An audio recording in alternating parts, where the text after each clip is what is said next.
Assalamu alaikum wa rahmatullahi wa barakatuh.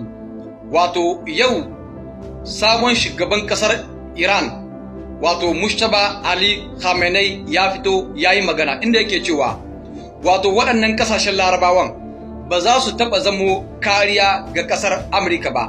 Sannan kuma yace kasar Amurka ba inda za ta zuwa ta buya, wato duk inda suka shiga makamman nasu za su iske su kamar yadda aka rubuta shi. Le guide suprême iranien Ayatollah Mujtaba Khamenei déclare que les puissances du Golfe ne seront plus un bouclier pour les bases militaires américaines et que les États-Unis n'auront plus de refuge sûr dans la région. Wato shi yayi kira ne ga cewa waɗannan kasashen Larabawa ba za su taɓa zamo kariya ga kasar Amurka ba, sannan kuma duk inda sojawan kasar Amurka suka shiga ko kuma diplomat ɗinsu ko kuma duk abin da ya shafi kasar Amurka cikin waɗannan kasashen Larabawan wato suna ganin shi a zahiri, sannan kuma ba zai tsira ga makamansu ba. Idan kun ji shugaban kasa ya fito yayi wannan maganar, shugaban kasa wanda tun lokacin da ya hau har yanzu ba a san inda yake ba, shi ya sama kasar Amurka da kuma kasar Isra'ila suke jin takaici, suna neman shi ne ruwa a jallo, ba su san inda shike ba. Da a ce muku sun san inda shike, da duk yadda za su yi sun amfani da karfi su domin su ga bayan shi sai sun aikata, amma kuma ba su san inda shike ba. Wannan shine yake ne ya ta ba su mamaki, sai dai a fito a karanta abin da sakon da ya turo, ko kuma a ganye shi yayi magana da mukarrabansa a cikin kasar, amma kuma ba a san ina ne yake ganawa da su. Allah ya kare wannan shugaban kasar. Allah ubangiji ya samu dace. Ga mu da rayin kuma section Allah ya samu dace. Assalamu alaikum wa rahmatullahi wa barakatuh, al'ummar musulmin duniya baki daya. To wannan yakin da tsakanin kasar Iran da Amurka da kuma kasar Isra'ila ya dawo sabo. Wato yanzu muke samun labarin cewa kasar Amurka shiddare ta kai hari ma kasar Iran. Ku bari mu karanta kamin mu dawo mu ci gaba da baku labari. Les États-Unis ont attaqué l'Iran dans la nuit du lundi à mardi, brisant ainsi le cessez-le-feu. Les forces américaines ont ciblé principalement de lancement de missiles ainsi que 2 bateaux iraniens repérés en train de poser des mines marines dans le détroit d'Ormuz. Rapport Fox News. Le bilan provisoire fait état de 4 morts et de plusieurs fortes explosions. Selon l'agence FAR, l'armée américaine précise qu'il s'agit de frappes de faible envergure et ne cela signifie pas la fin du cessez-le-feu, exhortant la République islamique à ne pas répliquer. Israël frappe et l'Amérique déclare pour couverture. Wato kasar Amurka ta kai hari ma waɗannan motocin waɗanda suke ɗauke da misil na kasar Iran, waɗanda suke halba misil, sannan kuma ta kai hari ma waɗansu jirage na kasar Iran waɗanda suke posen min a cikin ruwa. Wato menene min? Min waɗansu bombu ne waɗanda ake aje a cikin ruwa a duk lokacin da wani jirgi na ruwa ya biyo ta kansu suke tarwatsa wannan jirgin.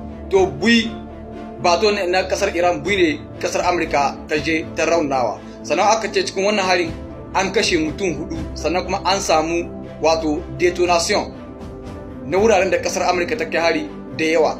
Sai dai kuma aka cewa kasar Isra'ila ce ta kai wannan harin, amma kuma kasar Amurka ta fito ta ce ita ce ta kai wannan harin. Wato kasar Isra'ila tana kai hari, Amurka tana zo tana kare ta. Sannan kuma kasar Amurka, hukumomin kasar Amurka suke cewa wannan baya daga cikin abubuwan da zai sa a tsaida wannan yarjejeniyar ta tsakanin kasar Amurka da kuma kasar Iran. Sannan kuma kasar Amurka tana kira kasar Iran cewa kar ta mai da martani. Kun taba ji a mari mutum a ce mutum kai ya rama? Mun san cewa kasar Iran za ta mai da martani fiye da yadda take faɗa a kowane lokaci. Allah ya kare kasar Iran dan alfarman wannan ranar mai albarka na Arafa da kuma albarkacin wannan azumin da muka doka. Ga mu da rayuwar kuma section Allah ya samu dace. Assalamu alaikum wa rahmatullahi wa barakatuh, al'ummar musulmin duniya baki daya. Na san dai wannan mutumin da yake bayana kun san shi.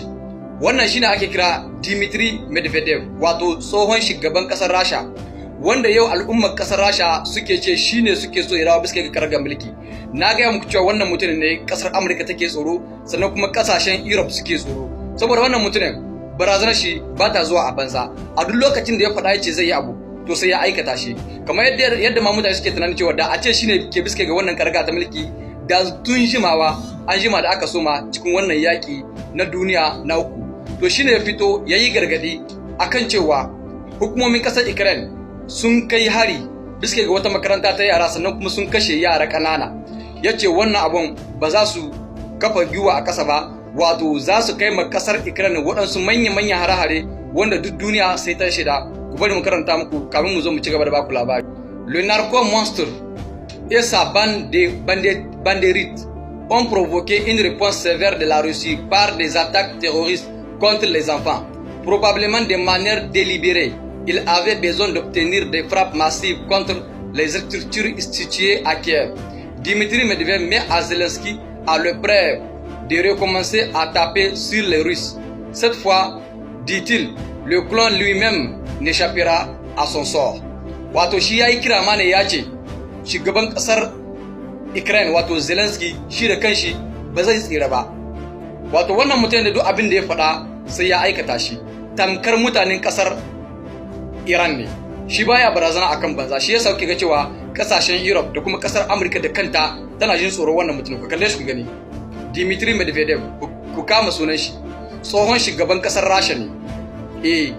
Ku ga mun ran kuma section Allah ya samu dace sannan kuma Allah ya kama mu kasar Rasha. Assalamu alaikum wa rahmatullahi wa barakatuh al'umman musulmin duniya baki daya. Kun san cewa yau da yawun Minister des Affaires étrangères na kasar Rasha wato Sergei Lavrov ya yi kira ga kasashen Europe da kuma kasar Amurka cewa su doke diplomat ɗinsu waɗanda suke cikin kasar Ukraine saboda kasar Rasha tana da niyyar kai waɗansu munanan hare-hare a cikin kasar Ukraine.